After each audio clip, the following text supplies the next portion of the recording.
నమస్తే welcome to our channel. Andhra Pradesh ముఖ్యమంత్రి నారా చంద్రబాబు నాయుడు గారు కుప్పంలో పర్యటిస్తున్నారు. మరి కృష్ణా జలాలు కుప్పంలో అడుగుపెట్టిన సందర్భంగా పరమసముద్రం దగ్గర ఆయన జలహారతి చేస్తున్నారు. గత ప్రభుత్వంలో చూసుకున్నట్లయితే జగన్మోహన్ రెడ్డి కుప్పంకి సెట్టింగ్ వేసి కుప్పానికి జలాలు తీసుకొచ్చారని చెప్పారు కదా. మరి ఇప్పుడు ఏం జరుగుతుంది? ఇప్పుడు వాటర్ అన్ని కృష్ణా జలాలన్నీ కూడా కుప్పానికి చేరుకున్నాయా? అక్కడ పరిస్థితి ఏ విధంగా ఉంది తెలుసుకునే ప్రయత్నం చేద్దాం. దీన్ని విశ్లేషించడానికి మనతో పాటుగా ఉన్నారు ప్రముఖ రాజకీయ సామాజిక విశ్లేషకులు అప్పసాని రాజేష్ గారు. నమస్తే సార్. నమస్తే. కొద్ది రోజుల క్రితం ఎన్నికల ముందు జగన్మోహన్ రెడ్డి ఒక సెట్టింగ్ ఏర్పరిచి కుప్పానికి నీరు అందించిన ఘనత నాదే అని చెప్పి ఘనంగా చెప్పుకున్నారు సార్. మరి ఈరోజు చూసుకున్నట్లయితే హంద్రీనీవా ప్రాజెక్టులో భాగంగా కుప్పానికి కృష్ణమ్మ వచ్చింది. మరి కుప్పం వాసుల చిరకాల స్వప్నం నెరవేరిందని కూడా మనం చెప్పుకోవచ్చు సార్. మరి ఈరోజు చంద్రబాబు నాయుడు గారు పరమసముద్రం దగ్గర కృష్ణమ్మకు ఈ జలాలన్నిటికీ కూడా జలహారతి ఇస్తున్నటువంటి నేపథ్యం, మరి ఈ పరిణామాన్ని అంతటినీ కూడా ఏ విధంగా చూడాలంటారు? ఇప్పుడు మామూలుగా మనిషి జీవనానికి జలం జీవనాడి. మనిషి బతకాలి అన్నా, పంట బతకాలి అన్నా, పశువులు బతకాలి అన్నా, సృష్టి తన మనుగడ సాగించాలి అన్నా కూడా కీలకం జలం. డెల్టా ప్రాంతాల్లో పుట్టి పెరిగిన, ఇప్పుడు నేను కృష్ణా వెస్టర్న్ డెల్టా తెనాలి తాలూకాలో పుట్టి పెరిగా. మాకు ఊహదలిసిన దగ్గర నుంచి మా చుట్టూ ఎటు చూసినా నీళ్లే. ఎందుకంటే సార్ ఆధార్ కాటన్ గారి పుణ్యమాని గోదావరి ధవళేశ్వరం దగ్గర విజయవాడ ఆనకట్ట ఆయన ద్వారా ఎప్పుడో 1850లోనే ఆ నిర్మాణం జరిగి ఉండటంతో, బ్రిటిష్ హయాం నుంచి ఈ డెల్టా స్థిరీకరణ జరిగి ఉండటంతో నీటి కొరత అనేది తెలియని ప్రాంతాల్లో పెరిగాం. సో గ్రౌండ్ వాటర్ కూడా మాకు గతంలో 9-10 అడుగుల పిల్లర్ల కోసం బోర్లు కోస్తే నీళ్ళు వచ్చాయి. అటువంటి వాతావరణంలో పెరిగిన వాళ్ళకి నీటి కరువు తెలియదు, కష్టము తెలియదు. ఇక్కడ ఒక ఇన్సిడెంట్ చెప్తాను. నేను 1996లో నా మ్యారేజ్ అయింది. అప్పటికి మా తమ్ముడు బెంగళూరులో వర్క్ చేస్తూ ఉన్నాడు. తను పెళ్లి గురించి వస్తూ తన కొలీగ్స్, తన ఫ్రెండ్స్ని ఒకళ్ళిద్దరిని పట్టుకొచ్చాడు ఇక్కడికి, మా ఊరు. వాళ్ళల్లో ఒక అబ్బాయిది కర్ణాటకలో చింతామణి ప్రాంతం. అక్కడ పూర్తి వర్షాభావ పంటలు పండించుకునే ప్రాంతం. ఆ కష్టాలు మాకు తెలీదు. ఇక్కడున్న ఈ ఇరిగేషన్ వ్యవస్థ, ఈ కాలువలు, ఈ నీటి లభ్యత గురించి వాళ్ళకు కూడా అవగాహన లేదు. ఫస్ట్ టైము ఈ ప్రాంతానికి వచ్చాడు అబ్బాయి. వచ్చిన తర్వాత ఒకరోజు తనని మా తమ్ముడు పొలాల్లోకి తీసుకెళ్ళాడు. అక్కడికి వెళ్ళిన తర్వాత నిండుగా పారుతున్న కాలువలు, అక్కడ లాకులు, ఆ బ్రాంచ్ కెనాల్ వ్యవస్థ, అక్కడ పచ్చటి పంట పొలాలు, ఇవన్నీ చూసిన తర్వాత అబ్బాయి మా ప్రాంతానికి ఈ భాగ్యం ఎప్పుడు దక్కానో కదన్నా అని చెప్పని అడిగాడంట. అంటే ఆ రోజుకి మాకు నీటి లభ్యత లేని ప్రాంతాలు కూడా ఉంటాయి అనేది కూడా తెలియదు. ఎందుకంటే ఆ ప్రాంతాల గురించి, అక్కడ ప్రజల గురించి మాకు పెద్ద అవగాహన లేని రోజులు అవి. అలాగే ఇవాళ తర్వాత రోజుల్లో నేను అనంతపూర్ జిల్లా కళ్యాణదుర్గం వెళ్ళా ఒకసారి. అక్కడ ప్రజలు, అక్కడ నీటి కోసం వాళ్ళ ఎదురుచూపులు, అక్కడ భైరవాని తిప్ప ప్రాజెక్ట్ అని చెప్పని ఒక ప్రాజెక్ట్ దగ్గర కూడా వెళ్ళాను నేను. అంటే పేరుకి ప్రాజెక్టు, ఆ ప్రాజెక్టు పైకి వెళ్తే కూడా పెద్ద నీళ్లు లేవు అందులో. ఎండమావులు తోలుతూ ఉన్నాయి అక్కడ పొలాలన్నీ కూడా. అందులో నేను రెక్కల ముక్కలు చేసుకొని రైతాంగం కష్టపడతా ఉన్నారు. అటువంటి స్థితి చూసిన తర్వాత డెల్టా ప్రాంతంలో పుట్టి మనం ఎంత వరాన పుట్టామో అని చెప్పని నాకు అనిపించింది అక్కడ ప్రజల కష్టాలు చూసిన తర్వాత. అలాగే ఇవాళ కుప్పం లాంటి ఏ నది క్యాచ్మెంట్కి, ఏ నది బేసిన్లో లేని ప్రాంతం, అటువంటి ప్రాంతానికి 100 కిలోమీటర్ల దూరం నుంచి శ్రీశైలం ప్రాజెక్టు నుంచి హంద్రీనీవా ప్రాజెక్టు ద్వారా, హంద్రీనీవా కాలువలు వెడల్పు చేయటం ద్వారా, వాటి లైనింగ్లు మీన్ టైంలో కంప్లీట్ చేయటం ద్వారా నీటిని వాళ్ళ 730 కిలోమీటర్ల దూరంలో ఉన్న కుప్పం నియోజకవర్గానికి చంద్రబాబు నాయుడు గారు తీసుకెళ్ళగలిగారు అని అంటే, మొట్టమొదటిగా వాళ్ళ ప్రాంతానికి వస్తున్న ఆ నీరు చూసి ఆ వీడియోల్లో, ఆ న్యూస్ కవరేజ్లో ఆ రైతులు, అక్కడ ప్రజలు వాళ్ళు వ్యక్తం చేస్తున్న ఆనందం చూస్తుంటే, ఎందుకంటే మనకి అంటే పరిచయం లేని కష్టాలు అవి. వాళ్ళకి మొట్టమొదటిగా ఆ నీరు ఆ ప్రాంతంలో అడుగుపెట్టింది. ఇవాళ పరమసముద్రం చెరువులోకి ఈ హంద్రీనీవా కెనాల్ ద్వారా కృష్ణా నీరు ఆ చెరువులో అడుగుపెట్టి ఆ చెరువు నిండుతుంటే అక్కడ కొందరు రైతులు మీడియాతో మాట్లాడుతున్న వీడియో విన్నా నేను. ఆ చెరువు కింద సుమారుగా 3800 బోర్లు ఉన్నాయి. ఈ నీరు చెరువులో అడుగుపెట్టి ఆ చెరువులో ఆ నీరు స్టోరేజ్ అవటం మొదలు కాగానే ఆ బోర్లన్నీ రీఛార్జ్ అవటం మొదలైనవి. అంటే ఆ చెరువు ద్వారా ప్రత్యక్షంగా ఎంతమంది సేద్యం చేసుకోగలుగుతారనేది పక్కకు పెడితే పరోక్షంగా అక్కడ బోర్లు రీఛార్జ్ అవడం ద్వారా 3800 బోర్లు అంటే ఆన్ అండ్ యావరేజ్ ఒక్కొక్క బోర్ కింద కనీసం 3 ఎకరాల నుంచి 5-6 ఎకరాల వరకు యావరేజ్ వేసుకున్నా కూడా సుమారుగా 10,000 ఎకరాల పైగా ఒక్క చెరువు నుంచి. అదే కొన్ని పదుల సంఖ్యలో ఉన్న చెరువులు ఈ హంద్రీనివ నీటితోటి అక్కడ నింపబోతూ ఉన్నారు. మరి వాళ్ళకి నిజంగా ప్రత్యక్ష దైవంగానే చంద్రబాబు నాయుడు గారిని పరిగణిస్తారు. చంద్రబాబు నాయుడు గారు కూడా పరితపించారు. ఎందుకంటే 8వ సారి ఆ నియోజకవర్గం నుంచి ఆయన ఎంపికయ్యారు. చాలా ఎన్నికల్లో నామినేషన్ కూడా చంద్రబాబు నాయుడు గారు వెళ్ళేవారు కాదు. ఆయన ప్రతినిధులు నామినేషన్ దాఖలు చేస్తే అక్కడ ప్రజలు వాళ్లే ప్రచారం చేసి అద్భుతమైన మెజార్టీతో ఆయన గెలిపిస్తూ ఉండేవారు. అటువంటి నియోజకవర్గంలో ఓడించాలని జగన్మోహన్ రెడ్డి గారు ప్రయత్నం చేసినా కూడా ఆయన అంటే తలకిందులుగా ప్రయత్నాలు చేశాడు.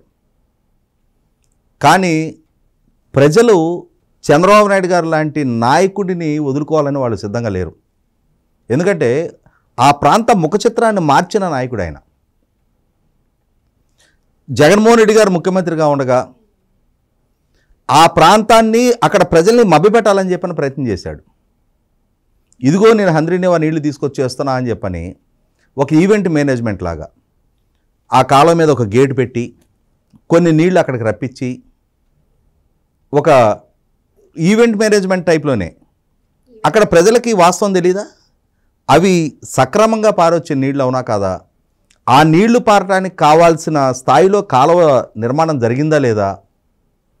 ఏ నిర్మాణాలు కాలువ తవ్వకాలు పూర్తి కాల, సివిల్ వర్క్స్ పూర్తి కాల, గేట్ల ఎరక్షన్ పూర్తి కాల, తాత్కాలికంగా ఏదో సినిమా సెట్టింగ్ వేసినట్టుగా ఎలా అయితే ఉగాదికి వాళ్ళ ఇంట్లో వెంకటేశ్వర స్వామి సెట్టింగ్ వేసి అంటే ఆ సెట్టింగ్లో పూజలు నిర్వహించి ప్రజలను మభ్యపెట్టాలని చెప్పి చూశారో అదేవిధంగా ఈ కుప్పం బ్రాంచ్ కెనాల్ దగ్గర కూడా ఒక ఈవెంట్ మేనేజ్మెంట్ జగన్మోహన్ రెడ్డి చేశారు. దాన్ని చూసిన ప్రజలు ఇవాళ అసలు సిస్సలు జలాలు పరమసముద్రం చెరువులో అడుగు పెడతాన్న నేపథ్యంలో నిజంగా జలహారతి చంద్రబాబు నాయుడు గారు ఇవ్వటం కాదు, ప్రజల నీరాజనాలు చంద్రబాబు నాయుడు గారు అందుకుంటా ఉన్నారు. ఎందుకంటే ఇక్కడ గమనించుకోవాల్సింది జగన్మోహన్ రెడ్డి గారు తన రాజకీయ ప్రత్యర్థి అయిన 2019కి ముందే చంద్రబాబు నాయుడు గారు తన ప్రత్యర్థి నియోజకవర్గానికి నీళ్ళు అందించారు, పులివెందుల నియోజకవర్గానికి. అదే జగన్మోహన్ రెడ్డి గారు కూడా ఆ గ్రాటిట్యూడ్ చూపించుకొని ఉండున్నట్టయితే రాజకీయ వైరుధ్యాలకి భిన్నంగా చంద్రబాబు నాయుడు గారు నా నియోజకవర్గానికి నీరు అందించారు, నేను కూడా ఆయన నియోజకవర్గానికి నీరు అందించి నా చిత్తశుద్ధిని కూడా నేను నిరూపించుకుంటా అని చెప్పనే బోల్డ్నెస్ ఆయన కనుక చూపించున్నట్టయితే ప్రజలు కూడా హర్షించేవాళ్ళు. అసలు రాయలసీమ నీటిపారుదల రంగానికి ఆయన ప్రాధాన్యత ఇవ్వాల. ఆఖరికి ఆయన నియోజకవర్గానికి నీళ్ళు అందించే గండికోట రిజర్వాయర్ నుంచి ఆయన నియోజకవర్గ రైతాంగానికి పిల్లకాలాల వ్యవస్థ ఆయన ఏర్పాటు చేయాల. చిత్రావతి, సర్వరాయ సాగరు ఇట్లా కడప జిల్లాలో ఉన్న ప్రతి రిజర్వాయర్లో నీళ్ళు నిలబడుతున్నాయి. కానీ ఆ కడప రైతాంగ పొలాలకి బారించే కాలువల వ్యవస్థ ఏర్పాటు చేయని పాలకుడు జగన్మోహన్ రెడ్డి.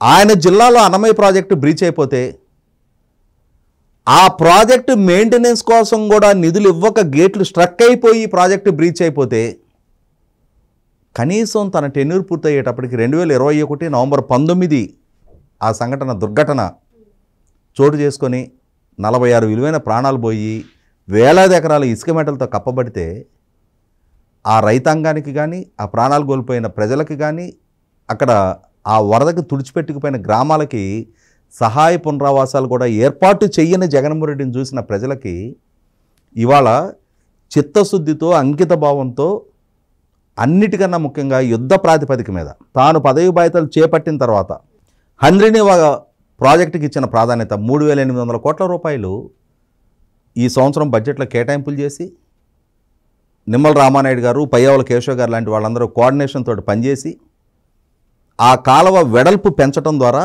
మరింత జలాలు తరలించడానికి ఆస్కారం కలిగిస్తా ఇవాళ 730 కిలోమీటర్లు ప్రయాణించి ఆ జలాలు చంద్రబాబు నాయుడు గారు తెలుగు గంగ ద్వారా శ్రీశైలం ప్రాజెక్టు నుంచి చెన్నై దాహార్తిని తీర్చారు ఆయన. సోమశిల, కండలేరు, పూండి రిజర్వాయర్ల ద్వారా ఆయన చెన్నైకి కృష్ణా జలాలను చేర్చారు.